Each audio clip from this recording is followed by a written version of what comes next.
All right, so we're spatchcocking some chicken. That's what we're doing. We've got this whole chicken, he's hanging out, and he's like, what do I do?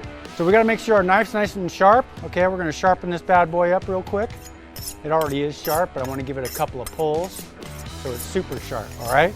1, 2, 3, wipe it off, get that metal stuff off just in case. So we gotta take this bone out in the back. How do we do that? Well, first we're gonna crunch down on it like so. We're gonna break those ribs, okay? Then we're gonna take this sharp Serbian hand-forged knife that I've got, and we're gonna go down this way. You could use scissors, but I like a knife because look at how sharp that is. You can just go right down the back. Go right down the backbone. Look at how quick that just yanked right in there. See, boom. Oh, come here. We're gonna go right down this backbone, cut that guy out. Basically, opening up the chicken and filleting it. That's what we're doing.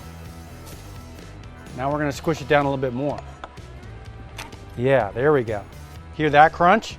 Nice and flat, because that's gonna make an easy, even cook, okay? Make sure you use a nice, sharp knife. I like using this method rather than the scissors. The scissors get slippery, it gets hard to use. If you use a nice, sharp chef's knife, heavy duty, and you can just cut right through it and cut it out. That's how easy that is. See how that worked? Boom.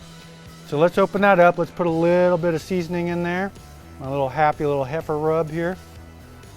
Rub that in, get the inside, and we're gonna flip it over, and we're gonna do the same thing over here. It's one of my favorite ways to cook chicken because you can cook it faster. It'll cook within about 30 minutes rather than waiting a whole hour like you would in an oven at 400 degrees. I'm gonna stick this on my smoker at 400 and we're gonna let that thing work. So let's go put it on the smoker and then we'll be back once it's done.